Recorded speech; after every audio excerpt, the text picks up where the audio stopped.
हमारी 5 बेटियां थीं। कुछ दिन बाद फिर से मैं प्रेग्नेंट हो गई।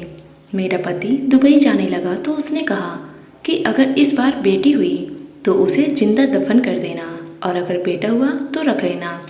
बेटी पैदा हुई तो मैंने एक गरीब औरत को दे दी।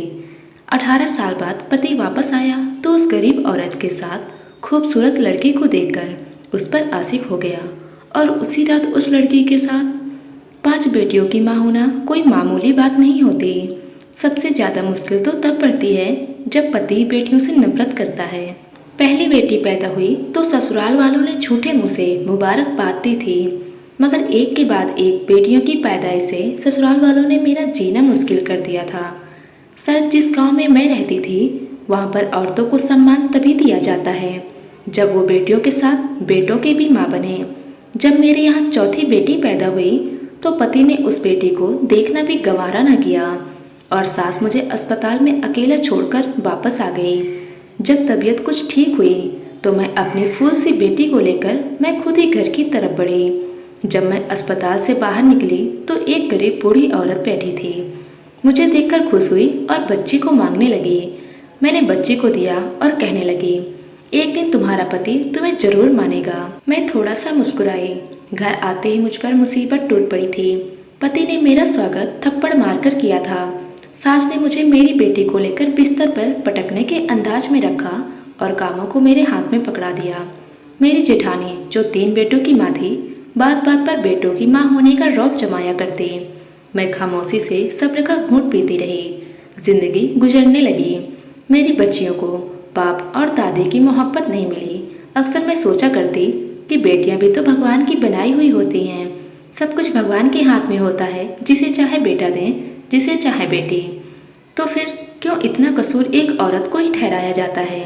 धीरे धीरे समय बीतता गया और मैं एक बार फिर से प्रेग्नेंट हो गई। 4 बेटियों के बाद अब मेरी भी यही राय थी कि अब मुझे भगवान बेटा दे दे ताकि इस बार मैं सास और पति के भरोसे पर उतर सकूं। समय जैसे जैसे गुजर रहा था मेरा डर बढ़ता चला जा रहा था। मेरे पति मुंबई में काम करते थे। इस बार तो उसने साफ साफ कह दिया था कि अगर इस बार भी तुमने बच्चे को जन्म दिया तो मैं तुम्हें डिवोर्स दे दूंगा। उनकी इस धमकी से मेरा शरीर कांपने लगा था। मैं पूरा दिन रोती रहती हूँ और भगवान से प्रार्थना करती रहती, पर शायद मेरी मुसीबतें अभी खत्म नहीं हुई थी। उस रात जब अस्पताल में मुझे होश आया तो नर्स मेरे सर के पास खड़ी थी। मुझे होश आता देखकर मुस्कुराते हुए बोली, मुबारक हो, आपने एक प्यारी सी बेटी को जन्म दिया है। उसके ये शब्द मुझे सदमे में ले जा चुके थे। मेरी आंखों में आंसू बह रहे थे। एक बार फिर मैं और मेरी बेटी एक खतरनाक पाप की सजा भुगतने वाले थे। मेरा दिल चाहा कि मेरी सांसें वहीं रुक जाएं और मैं इस मुसीबत से बच जाऊं, मगर ये मुमकिन नहीं था। वो नन्ही गुड़िया रो रही थी। मैं उसे सीने से लगाकर रो रही थी। काश वो किसी और के यहाँ जन्म ले लेती और यहाँ बेटे की सूरत मेरी गोद में डाल दी जाती। लेकिन मैं भगवान की राह में राजी थी। वो 5 फूल मुझे मेरी जान से भी बढ़कर थे। मगर अब मैं पति और सास से तंग आ चुकी थी। अस्पताल के बाहर बैठी औरत मेरी हालत देखकर इस बार उसने बच्ची को नहीं मांगा था, बल्कि दुआ देते हुए बोली, भगवान से कभी उम्मीद मत छोड़ना, बहुत जल्द तुम्हारे दिन फिर से आएंगे। मैं दिल ही दिल में दर्द की सांस खींचती हुई सर को हिलाई। रात के 8:30 बज चुके थे जब मैं रिक्शे में बैठकर अकेली घर तक पहुंची। मेरा शरीर कांप रहा था। मैं हिम्मत करके दरवाजे पर आई। एक बार, 2 बार, यहाँ तक कि 1 घंटा गुजर गया था, मगर किसी ने आकर दरवाजा नहीं खोला। अंदर से मेरी बेटियों की रोने की आवाज़ आ रही थी। अंधेरा हो चुका था, मगर किसी ने भी दरवाजा नहीं खोला। मैं भी दरवाजे से टेक लगाए बैठी रो रही थी। आधी रात को मुझे दरवाज़ा खुलने की आवाज़ आई। मैं झट से उठकर खड़ी हो गई। दरवाज़ा मेरी बड़ी बेटी ने खोला था। मैं फौरन अंदर आई और उससे लिपटकर रोने लगी। मेरे ना होने पर उन चारों ने न जाने कौन कौन से जुल्म बर्दाश्त किए होंगे। मेरा पति बेखबर सो रहा था। मैं भी खामोशी से अपनी 5वीं बेटी के साथ कमरे में जाकर सो गई। कमजोरी और थकान से मैं जल्द ही गहरी नींद में सो गई। मेरी आंख तब खुली जब मेरे पति राजेश ने मुझे मेरे बालों से पकड़कर उठाया था। मैंने पहली बार उसका गुस्सा देखा था। मुझे डर लगने लगा था। ऐसा लगता था जैसे मुझे जान से ही मार देगा। राजेश मुझे घसीटता हुआ कमरे से बाहर लेकर आया। मेरी बेटियां ये देखकर रोने लगीं, जबकि सास उन्हें डांटकर चुप करवाने लगी। मेरा पति बोला, किसके कहने से इस घर में दाखिल हुई है? मेरे घर के दरवाजे अब तुम्हारे लिए बंद हो चुके हैं। अपनी बेटियों को लो और मेरे घर से निकल जाओ। सास भी मेरी बेटियों को धक्के देकर घर से निकालने लगी। मैं हाथ जोड़कर उनके कदमों में गिर गई। ये घर मेरा सब कुछ था। मैं 5 बेटियों को लेकर आखिर कहाँ जाती? मेरा पति घर से निकाल चुका था। मैं बेटियों के साथ वहीं दरवाजे पर बैठी रो रही थी कि तभी मुझे सास के चिल्लाने की आवाज़ आई और फिर मेरे पति की आवाज़ सुनकर मुझे कुछ दुर्घटना का एहसास हुआ। मेरी सास पाँव फिसलने से गिर चुकी थी और उनका सर किसी चीज़ से लगकर फट चुका था। मेरा पति हड़बड़ाकर रोता हुआ उन्हें डॉक्टर के पास ले जाने लगा, मगर कुछ देर बाद ही बहुत बुरी खबर मिली कि सास के सर पर गहरी चोट लगने की वजह से मृत्यु हो चुकी है। भले ही मेरे पति ने मेरे और मेरी बेटियों के साथ अच्छा नहीं किया था, मगर उस वक्त उन्हें तकलीफ में देखकर मैं उनका गम बांटने लगी। रिश्तेदार दूर दूर से हमारे यहाँ सास को देखने के लिए आ रहे थे, इसलिए पति ने मुझे दोबारा घर से जाने की बात नहीं की थी। वक्त गुजरता गया और राजेश का व्यवहार पहले से कुछ बेहतर होता गया।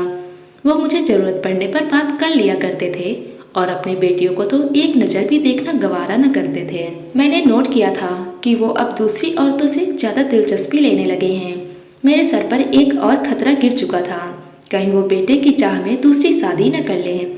मेरी बेचैनी दिन ब दिन बढ़ती चली जा रही थी और एक दिन ऐसा भी आया जब मेरी सोच सही साबित हो गई। मेरे पति मेरे पास आया और संजीदा शब्दों से बोला, मम्मी को गुजरे हुए 3 माह हो चुके हैं और मुझे वापस मुंबई जाना है। मैं मुंबई जाने से पहले दूसरी शादी करना चाहता हूँ, क्योंकि तुम तो बेटियाँ पैदा करने की मशीन बनी बैठी हो। यही ख्वाहिश मेरी माँ भी दिल में समाये दुनिया से चली गई। पति का ये शब्द मेरा खून खौला दिया था। पहले की मुसीबतें कम थी क्या जो अब मेरे सर पर शैतान भी लाना चाहते थे?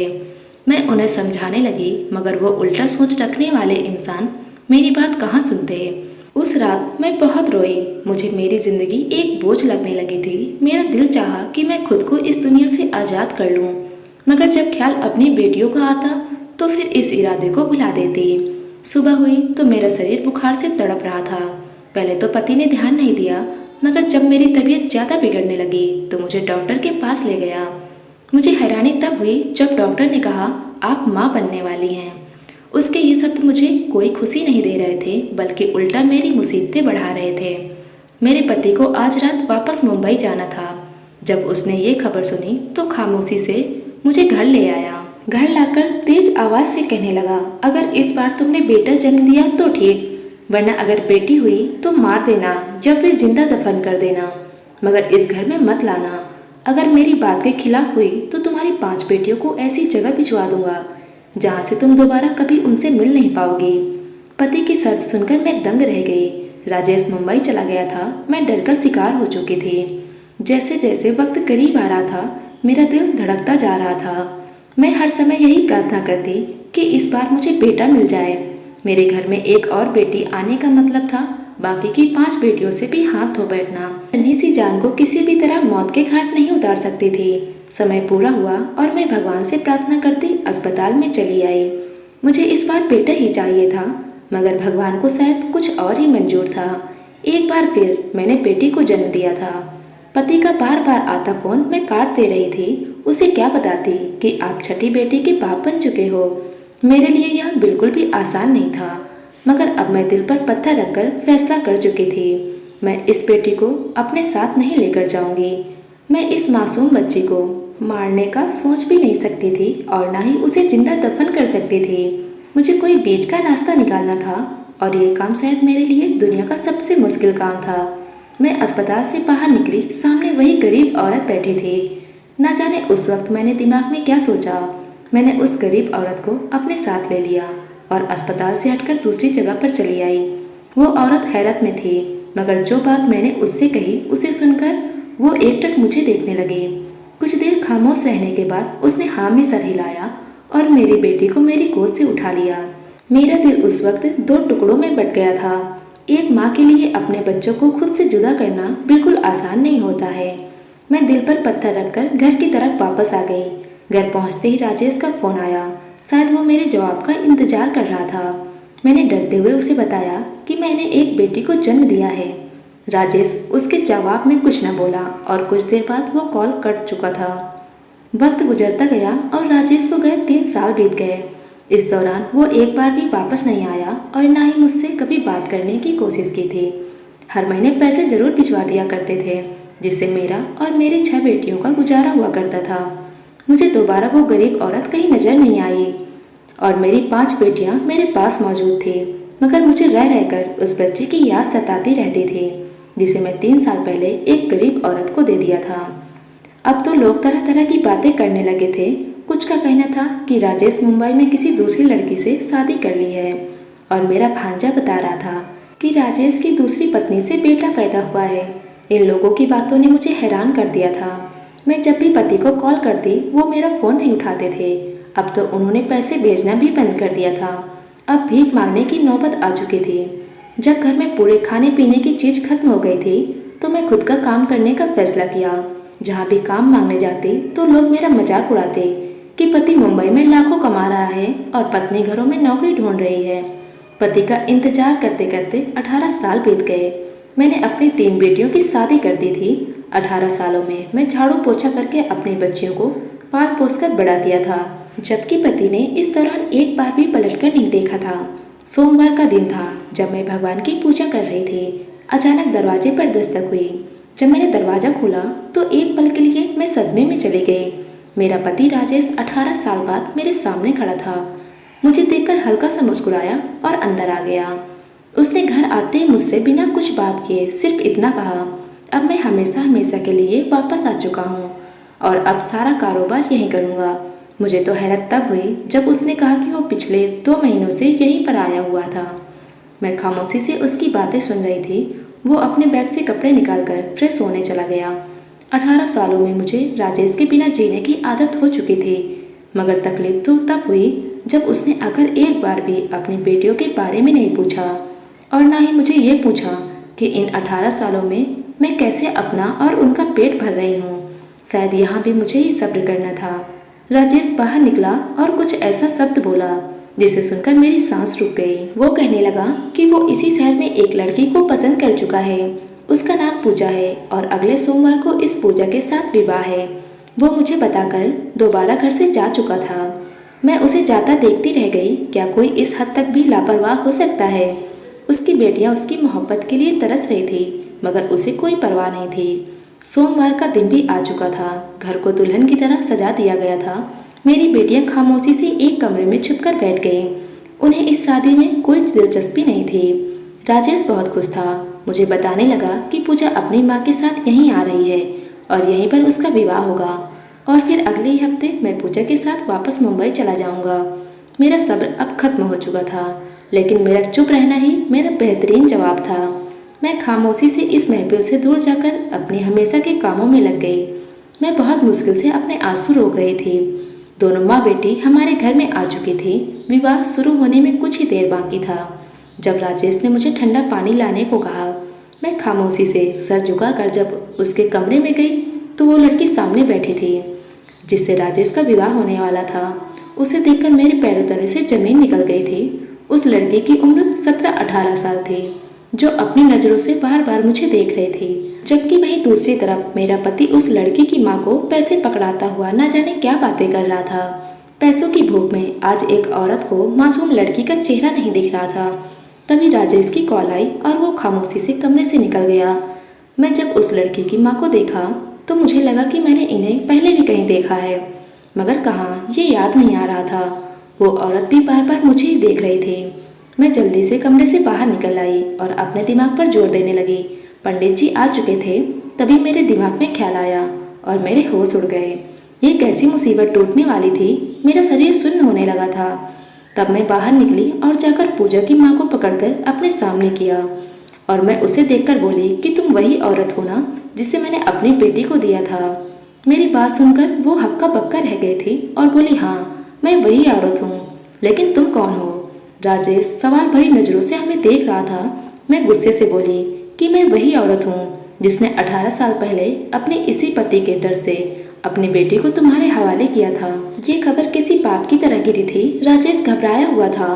वो औरत सीने पर हाथ रखकर जमीन पर बैठ चुकी थी, जबकि पूजा हैरत से मुझे देखने लगी। जब राजेश होश में लौटा तो उस औरत से सवाल करने लगा, वो औरत अब मालदार हो चुकी थी, लेकिन मेरी बात को सच मान गई।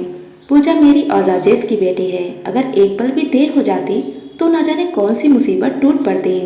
राजेश अपने बाल पकड़ता हुआ जमीन पर गिर चुका था और होश आते ही घर से बाहर निकल गया था।